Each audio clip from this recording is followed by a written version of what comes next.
안녕하세요. 저는 유튜브 오래된 애청자입니다. 가만히 다른 사람 이야기를 듣고 있자면 세상에는 참 기구한 사연들이 많다는 생각이 듭니다. 마음을 따뜻하게 만들어주는 이야기도 있고 가슴이 뻥 뚫리는 시원한 이야기를 듣고 있으면 괜히 제가 기분이 좋아지곤 합니다. 그런 사연들 중 제 이야기가 어떨지는 잘 모르겠지만 제 이야기를 조심스럽게 꺼내보려고 합니다. 제겐 두 아들이 있습니다. 3살 더 어린 두 녀석 모두 훌륭히 자라주었고 모두 제 짝을 만나 결혼도 했습니다. 첫째는 큰 식당을 하며 제법 넉넉히 살고 있고 둘째도 대기업 연구원으로 부족함 없이 살고 있습니다. 그런 두 녀석 중 둘째 내외에 대해서 이야기를 해보려고 합니다. 둘째가 결혼할 사람이라며 처음 며느리를 데리고 왔을 때가 생각이 나는군요. 자기보다 2살 연상인 여자를 친구 소개로 만났다고 하더군요. 처음 그 아이를 본 첫인상은 참 별로였습니다. 왜 그렇게 보았냐고요? 표정엔 웃음기 하나 없이 굳어있고 말투도 딱딱했고 묻는 말에도 단답형으로 대답하는데 당연히 첫인상이 좋을 리가 없지요. 제 나이 70을 향해 가는데 어른이 돼서 예비 며느리를 고깝게만 보았겠습니까? 하지만 아무리 좋게 보려고 해도 영 정이 가질 않더군요. 식사를 할 때도 영 차갑게만 굴었고 맛있게 먹었다는 말 한마디 할 줄도 모르더군요. 처음엔 어색한 자리라서 그런가 보다 하며 이해하려고 했습니다. 하지만 예비 시부모가 있는 자리에서 제 친구한테 걸려온 전화를 거리낌 없이 받으며 깔깔대는 걸 보니 확실히 알겠더군요. 예의범절이나 사회성 같은 게 참 부족한 아이였습니다. 둘째 예비 며느리는 회사 생활을 하다가 그만두고 동대문에서 작은 옷가게를 운영한다고 하더군요. 조금 의외였어요. 장사를 하려면 손님들한테 싹싹해야 할 텐데 그런 성격으론 도무지 불가능할 것 같았거든요. 그렇대도 아들이 좋다고 데리고 온 여자인데 마냥 나쁜 점수만 줄 수 있을까요? 얼굴이 어여쁘고 세련됐다며 참 고운 아이라고 말을 해주었죠. 둘째 놈은 철없게도 해죽 웃더군요. 얼마나 그 여자와 결혼을 하고 싶었는지 자기가 데리고 온 여자에 대해서 좋은 말을 하니까 무척 좋았나 봅니다. 그러니 제 마음이 더 복잡해지더군요. 솔직히 마음에 썩 차는 아이는 아니었지만 아들이 저렇게도 좋아하니 어쩌겠냐는 생각이 앞선 것이었죠. 그날 저녁 남편이 굳은 표정으로 말을 꺼냈습니다. 제가 그렇게 느낀 것처럼 남편도 저와 똑같이 느꼈던 모양입니다. 여보, 둘째가 데리고 오네. 난 영 마음에 들지가 않던데. 그래요? 뭐라고 해야 하나? 애가 너무 차갑다고 해야 하나? 아무튼 영 정이 가지가 않아. 그래도 어쩌겠어요. 지가 좋다고 하는데 우리가 말린다고 헤어지기라도 하겠어요. 그렇긴 한데 남편 역시 예비 며느리가 마음에 들지 않은 거였죠.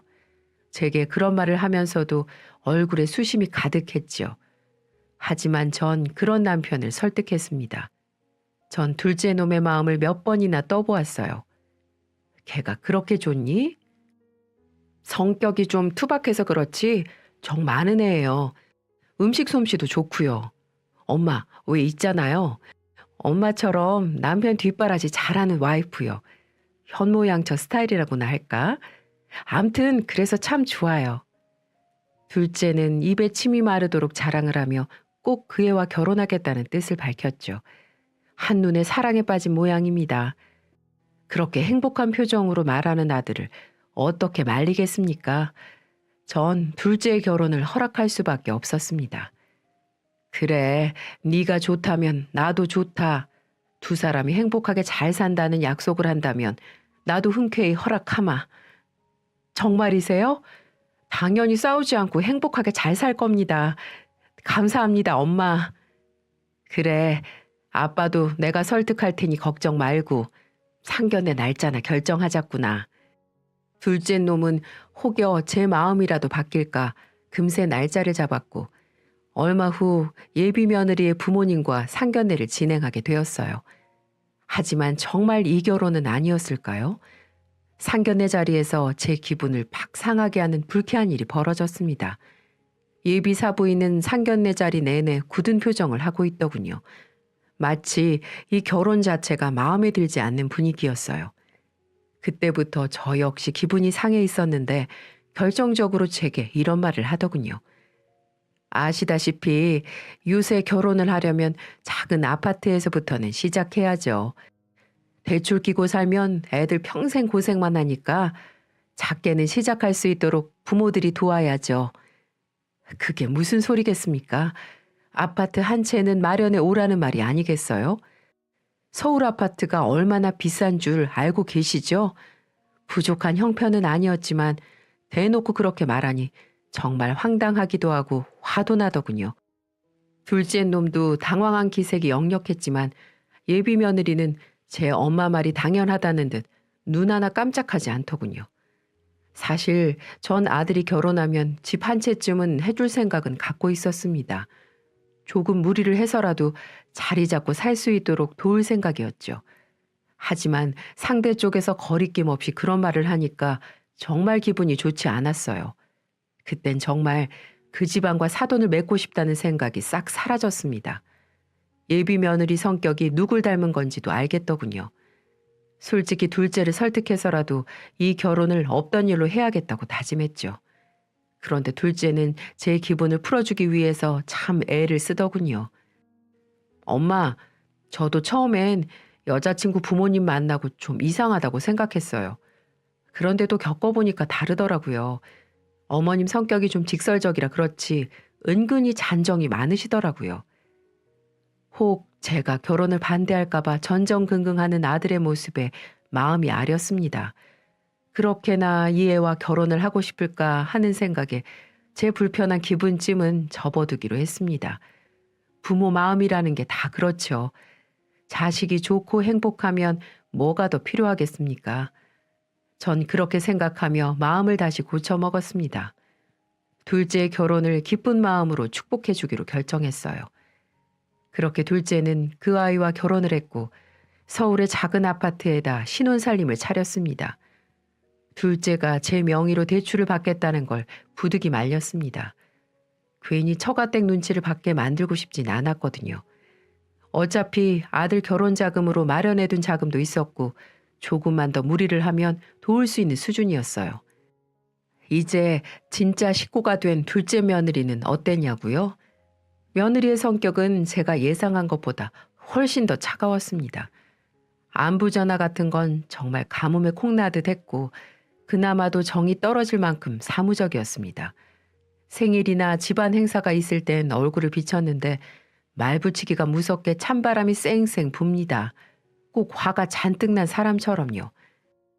예, 혹시 오늘 무슨 기분 안 좋은 일 있었니? 아니요, 저 원래 이래요. 신경 쓰지 마세요, 어머니. 늘 이런 식이죠. 처음엔 저도 기분이 좋지 않았지만 걱정은 아들이었어요. 이런 마누라랑 아무 문제 없이 잘 살고 있는 건지 혹시 꽉 쥐어 잡혀 살고 있진 않은지 이래저래 신경 쓰이는 게 한두 가지가 아니었습니다. 저희 부부야 어쩌다 가끔 보는 거지만 아들은 매일 얼굴 보고 살아야 하는 거잖아요. 저희에게 며느리의 찬바람은 그냥 스치고 지나가는 거지만 아들에게 아내의 찬바람은 구들장을 쉽게 만드는 거니까요. 아들에게 넌지시 물어보기도 했습니다. 별일 없이 잘 살고 있는 거지? 네, 우리 잘 살아요. 너무 걱정 마요, 엄마. 배시시 웃으며 말하는 아들의 말을 철석같이 믿었죠. 성격이 무뚝뚝해서 그렇지 제 남편에겐 잘하겠거니 그렇게 넘겼습니다. 하지만 제 생각이 틀렸다는 건 얼마 지나지 않아 알 수 있었습니다. 아들이 크게 다치는 사고가 일어났습니다. 자전거를 타고 가다가 우회전하는 차량에 부딪혔다더군요. 다리와 갈비가 부러진 증상이었어요. 혼백이 달아난 전 부랴부랴 아들에게 달려갔죠. 입원 치료를 하면 장애가 생기거나 하는 일은 없을 거라는 말에 안심했습니다. 얼굴이 수척했지만 그나마도 다행이라고 생각하며 가슴을 쓸어내렸어요. 전 한 달 내내 입원해야 하는 아들에게 여러 번 들렸습니다. 좋아하는 음식도 좀 챙기고 필요한 것도 이것저것 가져다 주었죠. 그런데 이상한 건 제가 갈 때마다 며느리가 보이지 않았다는 것이었습니다. 사고 첫날만 빼곤 도무지 며느리 얼굴을 보기가 힘들었습니다. 아무리 간병인을 쓰고 있다지만 좀 너무하다 싶었죠. 둘째는 어디 갔니? 네? 아까 들렀다 갔어요. 가게도 챙겨야 하니까요. 아들이 거짓말을 하고 있다는 건 표정만 봐도 대번에 알 수 있었죠. 전 간병인에게 며느리가 왔다 갔는지 살짝 물었습니다. 사모님이요? 전 한 번도 얼굴을 보지 못했는걸요. 정말 기가 막힐 일이었죠. 제 남편이 이렇게 크게 다쳤는데 어떻게 이리 무심할 수가 있습니까? 옆에 딱 붙어서 하루 종일 간병을 보는 것까진 어려워도 가끔이라도 들러서 이것저것 챙겨도 주고 위로도 해줘야 하는 거 아닐까요? 하지만 둘째 며느리는 그런 생각을 전혀 하지 않는 것 같더군요. 참다 못한 전 며느리에게 전화를 걸었습니다. 왜 다친 남편을 챙기지 않느냐고 타박 아닌 타박을 했지요. 돌아온 대답은 가관이었습니다. 어머니, 요새 때가 어느 때인데 면회를 가요. 그래서 비싼 돈 줘가며 간병인 쓰는 거잖아요.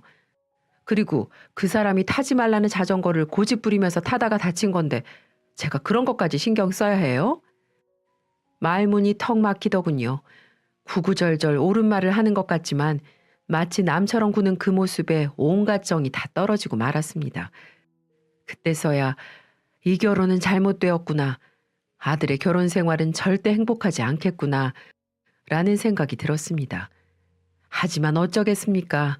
제가 할 수 있는 건 별로 없었습니다. 헤어질 생각이 없는 두 사람을 제가 억지로 갈라놓게 만들 수는 없겠지요. 제가 할 수 있는 건 둘째 며느리가 좀 더 부드러워지고 아들에게 조금이라도 잘해주길 바라는 수밖에 없었습니다. 세월이 약이라고 했나요? 제 걱정과는 다르게 시간은 쏜살같이 흘렀고 둘째 내외는 별 문제 없이 사는 듯 했습니다. 그 속사정이야 잘 모르지만 시끄러운 일이 없으니 잘 살고 있을 거라고 믿는 것이죠. 그러다 제 귀에도 아주 좋은 소식이 들렸습니다. 임신 중이었던 며느리가 순산을 했고 제게 손녀를 안겼다는 것이었죠. 둘째가 결혼을 한 이후 가장 기쁜 날이었습니다.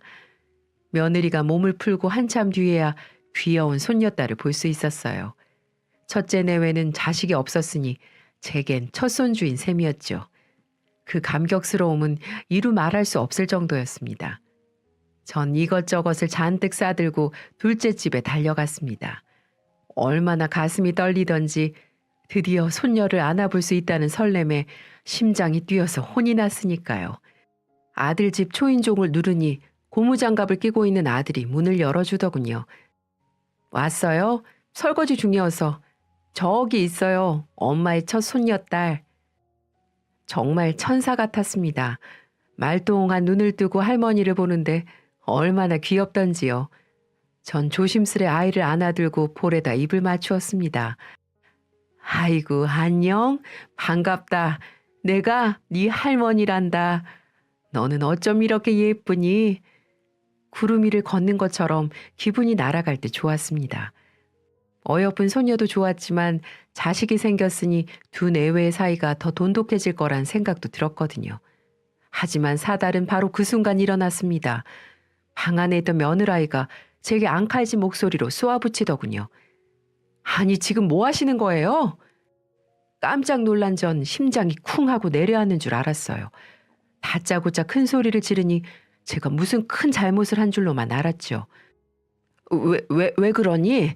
내가 무슨 실수라도 했니? 그렇게 다짜고짜 애를 안으면 어떡해요? 손 씻었어요? 그리고 지금 때가 어느 때인데 뽀뽀를 해요? 그러다 애한테 병균이라도 옮으면 어머니가 책임지실 거예요? 아우 정말 노인네가 생각이 없어가지고 벼락같이 호통을 치는데 정말 가슴이 와르르 무너지는 것 같았습니다. 며느리의 타박에 큰 충격을 받고 말았죠. 며느리는 제게서 아이를 빼앗든 낚아채고는 침대에 눕혔습니다. 전 어쩔 줄 몰랐어요. 제가 그렇게 큰 잘못을 한 게 맞나 싶기도 하고 시어머니에게 성질을 내는 며느리를 쳐다볼 수조차 없었죠. 마치 어린 시절 선생님께 크게 꾸중드는 기분이었달까요? 어쨌든 전 도무지 고개를 들 수가 없었습니다. 바로 그때였습니다. 고무장갑을 낀 채 씩씩거리며 다가온 아들이 며느리의 뒤통수를 그대로 후려친 것이었습니다. 어찌나 세게 때리던지 며느리의 고개가 거의 땅바닥에 처박힐 정도였어요. 아들은 며느리에게 눈을 부라리며 고래고래 소리를 질렀습니다. 이 건방진년이 어따 대고 어머니한테 욕을 하고 지랄이야? 저도 그렇게 화를 내는 아들의 모습은 처음 봤고 며느리도 저와 마찬가지였나 봅니다. 당황한 며느리는 붕어 새끼처럼 입술만 달싹인 채 말을 잇지 못했죠. 정말 충격의 연속이죠. 지금도 그때를 떠올려 보면 헛웃음이 날 정도로 기가 막히답니다. 며느리는 시어머니에게 욕을 했고 아들은 그런 며느리의 뒤통수를 날려버리며 욕을 했으니 막장도 이런 막장이 없을 겁니다. 드라마에서나 벌어질 만한 일이 제게도 벌어진 것이죠. 정말 신기한 건 그 난리 속에서도 소녀딸은 울지도 않고 절 보며 생글생글 웃었다는 점이었어요. 제가 그런 충격을 받고도 졸도하지 않은 건 아마 손녀의 미소 때문이 아니었을까요? 저는 겨우 정신을 차리고 아들에게 말했습니다. 그만해라. 내 실수다. 요새 같은데 더 조심했어야 했는데 내가 손녀를 보고 너무 좋았나 보다. 오늘은 이만 갈 테니까 그만들 싸워라. 전 그 길로 집으로 돌아갔습니다. 치욕스러운 마음 때문에 눈물도 났지만 별 수가 있나요? 아들이 선택한 여자이고 이제 두 사람 사이에 아이도 생겼는걸요. 정말 다시는 둘째 내외를 보지 말아야겠다고 다짐하기도 했습니다. 하지만 부모 마음이라는 게 어디 그런가요? 한편으론 며느리의 불같은 성격에 속이 시커멓게 타고 있을 아들이 불쌍하기도 하고 또 두 사람이 이제 막 태어난 아이를 어떻게 키워나갈 건지 그런 걱정부터 앞서는 겁니다.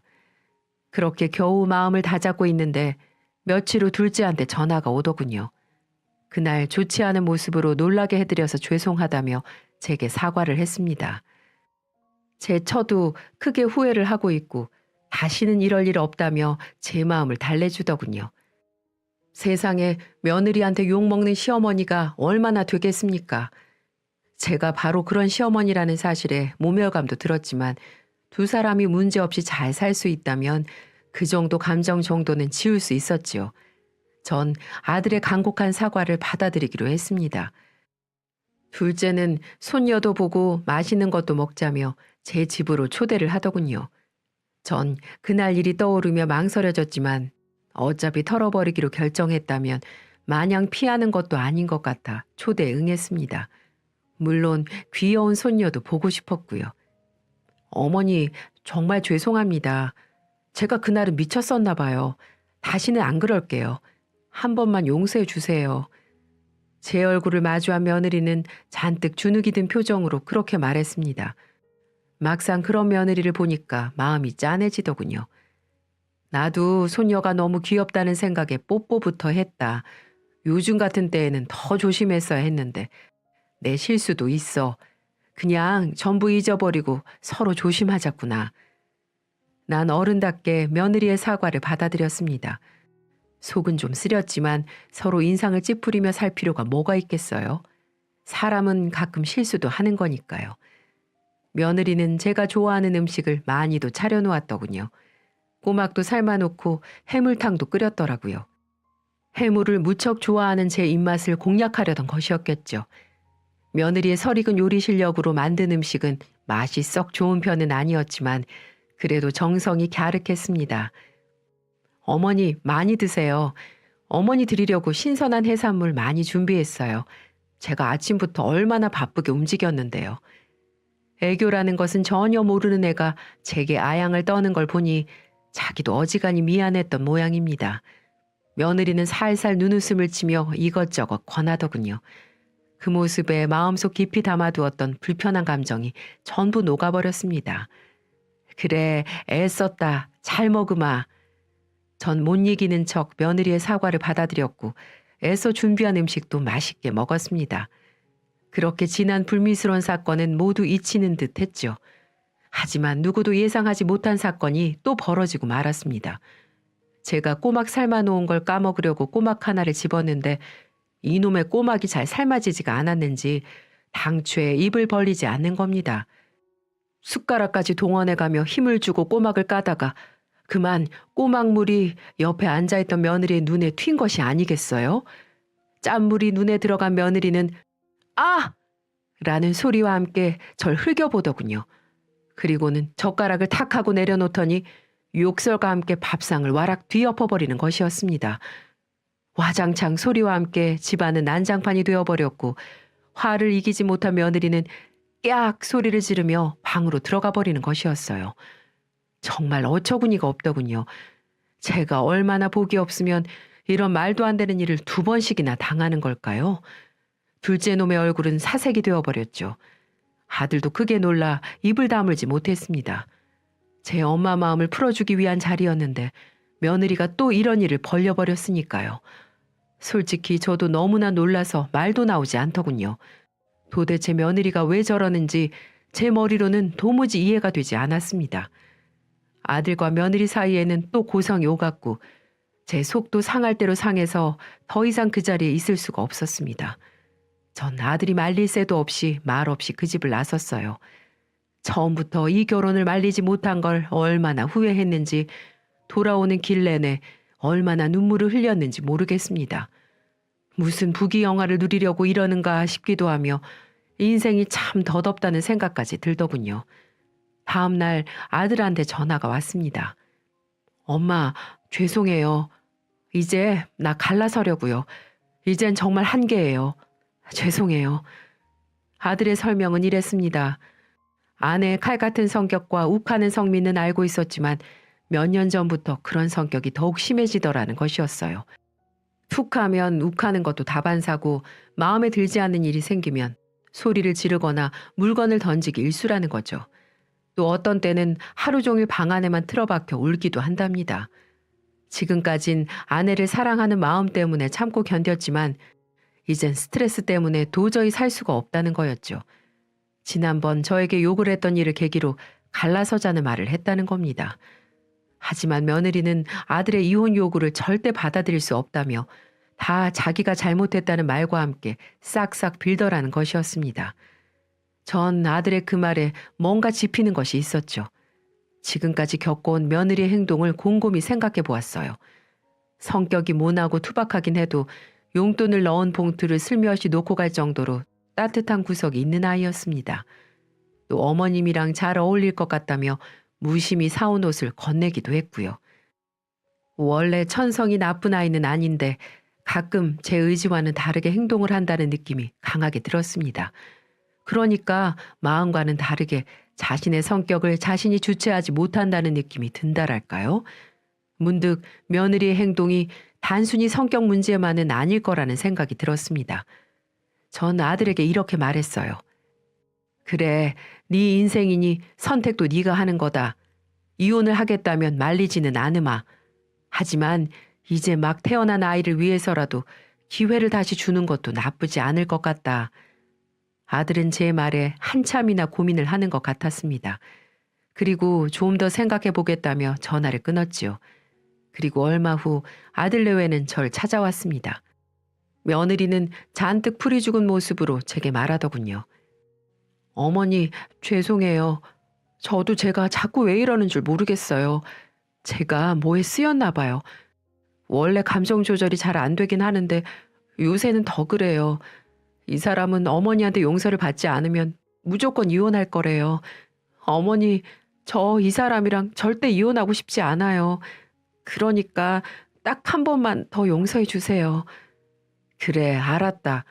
네가 잘못을 뉘우친다니 용서하마. 그런데 한 가지 조건이 있어. 조건이요? 그래, 나와 함께 어디 좀 다녀와야겠다. 그 약속만 지키면 네 사과를 받아주마. 정말이세요? 네, 말씀만 하세요. 어디든 따라갈게요. 며느리는 반색한 얼굴로 고개를 끄덕였어요. 제가 어디를 데려갈지도 모르면서도 말이죠. 제가 그 아이를 어디로 데려갔는지 여러분들도 궁금하시죠? 전 약속한 날짜에 며느리와 단둘이 제가 미리 예약을 해둔 곳으로 갔습니다. 어머니, 여긴... 며느리 안색이 하얗게 질리더군요. 제가 아이를 데리고 간 곳은 유명한 신경정신과 교수가 계신 병원이었습니다. 어머니, 혹시 제가 미친 거라고 생각하시는 거예요? 미친 게 아니라 진단을 받아보자는 거다. 감정을 잘 다스리지도 못하고 분노를 조절하지 못하는 것도 질병이야. 전 며느리에게 굳은 표정으로 말했습니다. 사실 일부러 더 그렇게 말한 겁니다. 단호하게 굴지 않으면 며느리가 절대 진료를 받지 않을 거라고 생각했거든요. 며느리는 어깨를 들썩일 정도로 거칠게 숨을 몰아쉬더군요. 솔직히 또 버럭 화를 낼까봐 두려웠지만 전 더 냉정하게 굴었습니다. 싫으면 돌아가도 된다. 하지만 난 다시는 널 절대 보지 않을 거야. 네 남편도 마찬가지고. 넌 이제 우리와 남남이 되는 거다. 네가 하고 싶은 대로 해라. 말리지 않으마. 며느리는 심하게 갈등했습니다. 병원 입구를 몇 번이나 들락날락했는지 모르겠어요. 저도 조급했습니다. 사실 애를 이곳에 데리고 온 것도 마지막 지푸라기라도 잡아보자는 심정이었죠. 감정 기복이 심하고 자신의 마음을 다스리는데 능숙하지 못하다는 건 뭔가 문제가 있을 거란 생각을 한 겁니다. 결국 한참이 지나고 나서야 며느리는 제 손을 꼭 붙들더군요. 알겠어요. 여태껏 어머니 말씀 들어본 적이 없으니까 이번에는 따라 볼게요. 그래, 잘 생각했다. 며느리도 큰 결심을 한 것이었죠. 그래서 고마웠습니다. 전 며느리 손을 따뜻하게 맞잡았어요. 그리고 우리 두 사람은 정신과 교수를 만나 진료를 볼 수 있었습니다. 저도 정신과 선생님은 처음 만나보았는데 정말 따뜻하고 온화하시더군요. 사람을 편안하게 만들어주며 며느리의 말 한마디 한마디에 귀를 기울여 들어주셨습니다.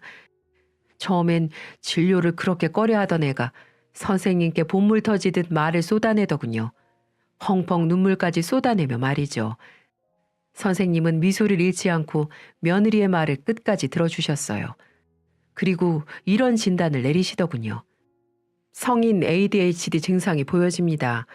사실 성인 ADHD는 질병 인지율이 크게 떨어져요. 성인이 되면 사회 속에서 ADHD 증상이 나타나게 되는데 사람들은 얼핏 성격 문제로 치부하고 말죠. 하지만 이는 틀림없이 질병이에요. 충동성도 높아서 분노 조절 장애처럼 욱하는 양상을 보이기도 하죠. 부부관계가 원만치 않고 사회활동도 어려워요. 또 산후 우울증도 겹친 것 같네요. 빨리 치료를 하는 게 여러모로 좋겠습니다. 정말 망치로 머리를 한 대 맞은 기분이었습니다. 며느리의 욱하는 행동이 성격 때문이 아니라 질병 때문이었다니요. 며느리 본인도 이 놀라운 사실을 믿기 힘들어하는 것 같았습니다. 성인 ADHD요? 선생님, 그럼 치료하면 나을 수는 있는 거예요? 당연하죠. 약물 치료와 행동 치료를 병행하면 어렵지 않게 호전될 수 있습니다. 그러니까 정말 잘 오신 거예요. 아무 걱정 말고 저를 믿으세요. 참 기가 막히고도 허무한 일이었습니다. 결혼을 하고 몇 년 동안이나 속을 끓였을 아들 생각이 먼저 나더군요. 진작 병원에 와서 진료를 받았다면 그 난리를 겪지 않아도 됐을 텐데 말이죠. 자신의 성격과 행동이 바뀔 수 있다는 말에 희망을 가진 며느리는 선생님께 도파민 분비를 조절하는 약을 처방받았습니다. 그리고 몇 가지 행동치료 방법도 교육을 받았죠.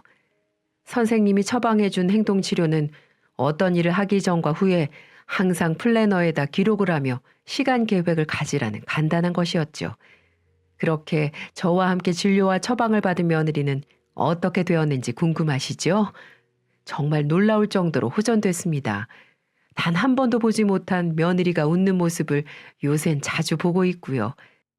아들과 며느리 사이도 다시 좋아져서 아들 또한 웃음꽃이 피었습니다. 전 둘째 내외를 위해 손녀딸 육아를 적극적으로 돕고 있어요. 몸은 좀 고되지만 어여쁜 손녀를 자주 볼 수 있어서 좋고 훨씬 부드러워진 며느리를 만날 수 있어서 좋죠. 어머니 오셨어요? 머리 하셨어요? 와, 정말 예뻐요. 그러니 4만 원 주고 한 파마인데 나쁘지 않지? 정말요? 우와, 4만 원 치고는 너무 잘했는데요. 그 미용실 어디예요? 저도 한번 가볼래요. 그래? 그럼 다음 주말에 나랑 같이 가자꾸나. 정말이죠? 좋아요. 약속 어기시면 안 돼요. 전 요즘 며느리와 이런 대화를 나눈답니다. 정말 믿기지 않는 일이죠. 며느리는 선생님이 처방해 주신 대로 약도 잘 챙겨 먹고 플래너도 꼼꼼히 기록하면서 정말 다른 사람이 되었어요. 한 달에 한 번씩 병원에 들르는 것도 잊지 않고 있고요. 어느 날 사부인이 제게 전화를 걸어왔더군요. 혹시 제가 며느리를 병원을 데리고 간 것에 대해 화를 낼지도 모른다고 생각했습니다. 하지만 사부인의 반응은 의외였어요. 며느리가 어렸을 적 감정을 잘 추스리지 못하고 화를 냈던 시절이 있었다고 했어요. 하지만 사춘기 때 흔한 반항 정도로 생각하고 넘겼고 잠잠했다가도 이따금씩 감정을 폭발시키는 일이 있었다더군요. 그렇지만 그것이 병이라는 생각은 단 한 번도 해본 적이 없다며 딸이 이렇게 편안하게 살 수 있다는 것이 얼마나 다행인지 모르겠다고 말하더군요. 그리고 제게 감사하다는 말을 거듭 남겼죠. 부모의 마음을 누구보다도 잘 알기에 사부인의 기분을 잘 이해할 수 있었습니다. 하지만 주변 사람은 둘째 치고서라도 전 무엇보다도 아들 내외가 헤어지지 않고 잘 살 수 있다는 것에 감사함을 느낍니다. 제 고집대로 며느리를 병원에 데리고 간 것도 정말 잘했다는 생각이 들고요. 지금 둘째 내외는 행복하게 잘 살고 있고 저와도 아주 잘 지내고 있습니다. 예쁜 손녀딸도 무럭무럭 잘 크고 있고요. 참 다행이죠. 이제 제 사연은 여기까지입니다. 여러분은 제 이야기를 어떻게 들으셨나요? 지금까지 긴 이야기 끝까지 들어주셔서 정말 감사합니다.